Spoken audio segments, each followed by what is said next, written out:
নমস্কাৰ এছামিছ online YouTube চেনেললৈ আপোনালোক সকলোকে স্বাগতম জনাইছোঁ মই মজিদ বন্ধুসকল পলকতে চাওঁ আহক আজি 9টা গুৰুত্বপূৰ্ণ খবৰ প্ৰথমটো খবৰ ৰাজ্যত প্ৰকাশ পালে নতুন এছঅপি আৰু আজিৰ পৰা ৰাজ্যত বলবৎ হ'ব এই নতুন এছঅপি ৰাজ্যত উভতি আহিল স্বাভাৱিক জীৱন যাত্ৰা প্ৰত্যাহাৰ কৰা হ'ল সকলো কোভিড নিষেধাজ্ঞা ৰাজ্যত উভতি আহিল স্বাভাৱিক জীৱন যাত্ৰা সকলো কোভিড নিষেধাজ্ঞাৰ পৰা মুক্ত হ'ল ৰাজ্যবাসী আজিৰ পৰা ৰাজ্যত আৰম্ভ হ'ল সম্পূৰ্ণ আনলক প্ৰক্ৰিয়া 2020 চনৰ দৰে কোভিড মুক্ত সময়লৈ উভতি গ'ল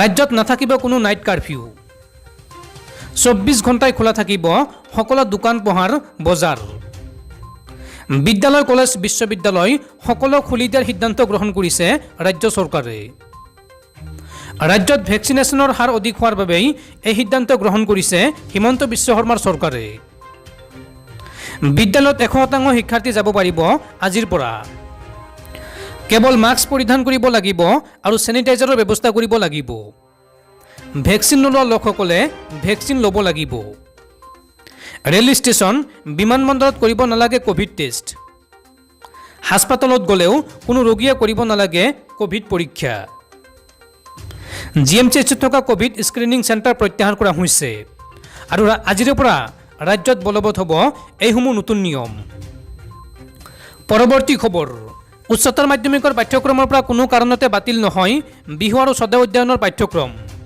এই ঘোষণা অসম উচ্চতৰ মাধ্যমিক শিক্ষা সংসদৰ বাতিল নহয় বিহু আৰু স্বদেশ উদ্যান পাঠ্যক্ৰম এই কথা জনাই শিক্ষা সংসদৰ অধ্যক্ষ ৰুক্ম গোহাঁইয়ে বিভিন্ন বিতৰ্ক চলি থকাৰ মাজতেই সোমবাৰে সদৌ অসম ছাত্ৰ সন্থা আৰু শিক্ষা সংসদৰ মাজত হোৱা বৈঠকত এই সিদ্ধান্ত গ্ৰহণ কৰা হয় বিহু সন্দৰ্ভত পৰিকল্পিতভাৱে শিক্ষা প্ৰদানৰ আশ্বাস শিক্ষা সংসদৰ বৈঠকৰ পিছতেই এক সংবাদমেল সম্বোধন কৰি আছুৰ সভাপতি শংকৰজ্যোতি বৰুৱাই কয় যে বাতিল নহয় বিহুৰ পাঠ্যক্ৰম বৰুৱাই কয় যে স্বদেশ অধ্যয়ন বিষয়টো ভূগোল আৰু বুৰঞ্জী হিচাপে অন্তৰ্ভুক্ত কৰা হ'ব কোনো কাৰণত বাতিল কৰা নহয় ইয়াৰ লগে লগে বিহুৰ ব্যৱহাৰিক দিশটোৰ ওপৰত হৈ থকা অসুবিধাসমূহ দূৰ কৰাৰ বাবে এলানি আলোচনা হ'ব বিশিষ্ট ব্যক্তিৰ পৰা উপদেশ লৈ কেনেদৰে ব্যৱহাৰিক আৰু প্ৰায়োগিক দিশত পৰিকল্পিতভাৱে আগবঢ়াই নিব পাৰে তাৰ চিন্তা চৰ্চা কৰিব তদুপৰি চৰকাৰৰ লগত আলোচনা কৰাৰ পিছত এই বিষয়টো শিক্ষা সংসদে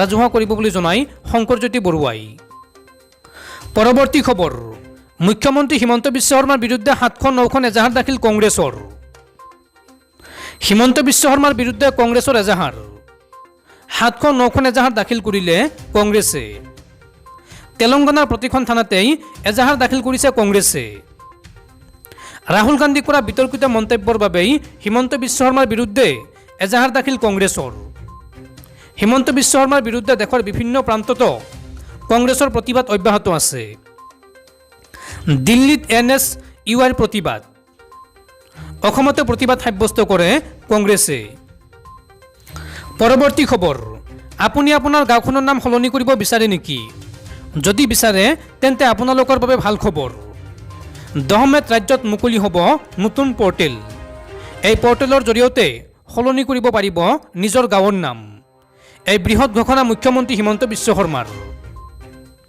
সলনি কৰিব বিচাৰিছে নেকি আপোনাৰ গাঁওখনৰ নাম 10 মেত ৰাজ্যত মুকলি হ'ব এটি নতুন পৰ্টেল এই পৰ্টেলৰ মাধ্যমেৰে সলনি কৰি ল'ব পাৰিব আপোনাৰ নিজৰ গাঁৱৰ নাম মুখ্যমন্ত্ৰী হিমন্ত বিশ্ব শৰ্মাৰ গুৰুত্বপূৰ্ণ ঘোষণা পৰৱৰ্তী খবৰ 27 ফেব্ৰুৱাৰীত অনুষ্ঠিত হ'ব UPSC পৰীক্ষাৰ লগতে APSCৰ মূল পৰীক্ষা পিছুৱাবলৈ কৰা আবেদন খাৰিজ গুৱাহাটী উচ্চ ন্যায়ালয়ৰ 27 ফেব্ৰুৱাৰীত UPSC পৰীক্ষাৰ লগতে হ'ব APSCৰ মূল পৰীক্ষা APSCৰ পৰীক্ষা পিছুৱাবলৈ কৰা আবেদন খাৰিজ কৰিলে গুৱাহাটী উচ্চ ন্যায়ালয়ে উল্লেখযোগ্য যে একেটা দিনতে হোৱা বাবে APSCৰ পৰীক্ষা পিছুৱাবলৈ আবেদন কৰিছিল একাংশ প্ৰাৰ্থীয়ে 21, 22, 23 আৰু 27 ফেব্ৰুৱাৰীত হ'ব APSCৰ মূল পৰীক্ষা একে সময়তে অনুষ্ঠিত হ'ব UPSC আৰু ভাৰতীয় বন সেৱাৰ পৰীক্ষা উক্ত বিষয়টো হস্তক্ষেপ নকৰে গুৱাহাটী উচ্চ ন্যায়ালয়ে তিনিওটা পৰীক্ষা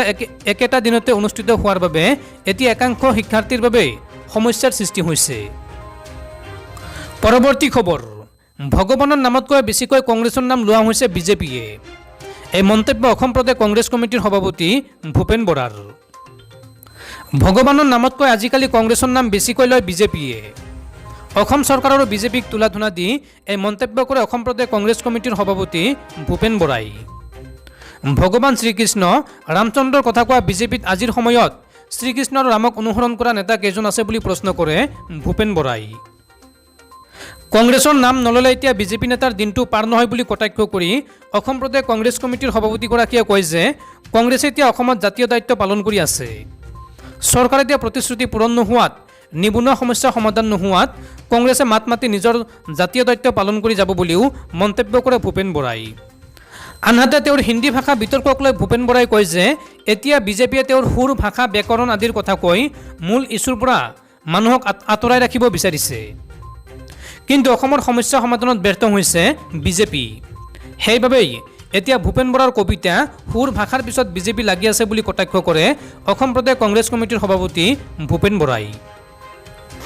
পৰৱৰ্তী খবৰ, নিৰ্বাচনত ধূলিহাত বিজেপি। পশ্চিমবংগৰ পৌৰ নিৰ্বাচনত নিৰংকুশ বিজয় মমতা বেনাৰ্জীৰ তৃণমূল কংগ্ৰেছৰ। পশ্চিমবংগৰ 4টা পৌৰ নিগমৰ নিৰ্বাচনৰ আজি ঘোষিত ফলাফল অনুসৰি আটাইকেইটা পৌৰ নিগমতে নিৰংকুশ সংখ্যাগৰিষ্ঠতা দখল কৰিছে শাসনাধিষ্ঠ তৃণমূল কংগ্ৰেছে। বিধাননগৰ, শিলিগুৰি, আছনছল আৰু চান্দেৰনগৰত পৌৰসভাৰ বাবে নিৰ্বাচন অনুষ্ঠিত হৈছিল। 4টা পৌৰ নিগমতে বিজয় সাব্যস্ত কৰাৰ পাছতে পশ্চিমবংগৰ মুখ্যমন্ত্ৰী মমতা বেনাৰ্জীয়ে বিধাননগৰ, শিলিগুৰি, আছনছল আৰু চান্দেৰনগৰৰ জনসাধাৰণক ধন্যবাদ জ্ঞাপন কৰে। পুনৰ এবাৰ মা মাটি আৰু মানুহৰ বিজয়। বিধাননগৰ, শিলিগুৰি, আছনছল আৰু চান্দেৰনগৰৰ জনতাক মোৰ আন্তৰিক শুভেচ্ছা, টুইটাৰত এইদৰে লিখে পশ্চিমবংগৰ মুখ্যমন্ত্ৰী মমতা বেনাৰ্জীয়ে। মমতা বেনাৰ্জীয়ে তেওঁলোকৰ বিকাশৰ কাম কাজ লক্ষ্যপ্ৰাপ্তি নোহোৱালৈকে নিৰবিচ্ছিন্নভাৱে অব্যাহত থাকিব বুলিও লগতে উল্লেখ কৰে। পশ্চিমবংগৰ 4টা বিধানসভা নিৰ্বাচনত বিজেপিয়ে পৰাজয় বৰণ কৰাৰ পাছতে কলকাতা উচ্চ ন্যায়ালয়লৈ গৈ বাকী থকা পৌৰসভাৰ নিৰ্বাচনৰ বাবে কেন্দ্ৰীয় সুৰক্ষা বাহিনী বিচাৰি আবেদন জনায়। বিজেপিয়ে মমতা বেনাৰ্জী নেতৃত্বাধীন তৃণমূল কংগ্ৰেছে বাহুবল প্ৰয়োগেৰে ভোটাৰক ভয় দেখুৱাই বিজয়ী হোৱা বুলিও অভিযোগ উত্থাপন কৰে। পৰৱৰ্তী খবৰ, উত্তৰ পূৰ্বাঞ্চলৰ বিদ্ৰোহী সংগঠনৰ সৈতে আলোচনাৰ বাবে সাজু কেন্দ্ৰীয় চৰকাৰ। এই মন্তব্য কেন্দ্ৰীয় প্ৰতিৰক্ষা মন্ত্ৰী ৰাজনাথ সিঙৰ। কেন্দ্ৰীয় চৰকাৰে উত্তৰ পূবৰ হিংসা স্থায়ীভাৱে সমাধান কৰিব বিচাৰে। সেয়ে উত্তৰ পূবৰ বিদ্ৰোহী গোটসমূহৰ সৈতে সমস্যা সমাধানৰ বাবে আলোচনা কৰিবলৈ সাজু কেন্দ্ৰীয় চৰকাৰ। এই কথা সদৰি কৰিছে কেন্দ্ৰীয় প্ৰতিৰক্ষা মন্ত্ৰী ৰাজনাথ সিঙে। মণিপুৰৰ ইম্ফল পশ্চিম জিলাৰ লাংথাবাল মণ্ডলত এখন নিৰ্বাচনী সভা সম্বোধন কৰি এই কথা প্ৰকাশ কৰিছে কেন্দ্ৰীয় প্ৰতিৰক্ষা মন্ত্ৰীজনে। তেওঁ কয় যে বিদ্ৰোহী সমস্যাসমূহৰ স্থায়ী সমাধানৰ বাবে আৰু মণিপুৰ তথা উত্তৰ পূৰ্বাঞ্চলৰ অন্যান্য ৰাজ্যসমূহত স্থায়ীভাৱে হিংসা বন্ধ কৰাৰ বাবে চৰকাৰে সদায় বিদ্ৰোহী সংগঠনসমূহৰ সৈতে কথা পাতিবলৈ প্ৰস্তুত। বিদ্ৰোহী সংগঠনবোৰে তেওঁলোকৰ সমস্যা সমাধানৰ বাবে চৰকাৰৰ সৈতে কথা পাতিবলৈ আগবাঢ়ি আহিব লাগিব। জনসাধাৰণৰ হিতৰ বাবে উন্নয়নমূলক প্ৰকল্প আৰু কল্যাণমূলক আঁচনি হাতত ল'বলৈ হিংসা স্থায়ীভাৱে বন্ধ কৰিব লাগিব। মুখ্যমন্ত্ৰী এন বীৰেন সিঙৰ গতিশীল নেতৃত্বত মণিপুৰত সন্ত্ৰাসবাদী হিংসা মুখ্যতঃ নিয়ন্ত্ৰণ কৰা হৈছে বুলি কয় ৰাজনাথ সিঙে। প্ৰতিৰক্ষা মন্ত্ৰীগৰাকীয়ে কয় যে পূৰ্বৰ কংগ্ৰেছৰ শাসনকালত অৱৰোধ আৰু হিংসা নিয়মীয়া পৰিঘটনা আছিল। কংগ্ৰেছৰ শাসনৰ এই ধাৰা ভংগ কৰা হৈছে। বিজেপিয়ে 15 বছৰৰ ভিতৰত মণিপুৰৰ উন্নয়নৰ মৰ্যাদাক এক নতুন উচ্চতালৈ লৈ যাব বিচাৰে। নৰেন্দ্ৰ মোদী প্ৰধানমন্ত্ৰী হোৱাৰ পিছত মণিপুৰৰ চেহেৰা সলনি কৰা হৈছে আৰু ৰাজ্যখনে এক নতুন ভৱিষ্যত অৰ্জন কৰিবলৈ আগবাঢ়িছে, ৰাজনাথ সিঙে এইদৰে কয়। তেওঁ লগতে কয় যে উত্তৰ পূৰ্বাঞ্চলৰ সৰ্বাংগীন উন্নয়নৰ বাবে মোদীৰ এক নতুন দৃষ্টিভংগী আছে। ৰেলপথ আৰু বিমান সংযোগ সম্পৰ্কীয় প্ৰকল্পসমূহ মিছন মোডৰ সৈতে ৰূপায়ণ কৰা হৈছে। উল্লেখযোগ্য যে 60খন আসনৰ মণিপুৰ বিধানসভা নিৰ্বাচনৰ 28 ফেব্ৰুৱাৰী আৰু 5 মাৰ্চত দুটাকৈ পৰ্যায়ত অনুষ্ঠিত হ'ব নিৰ্বাচন।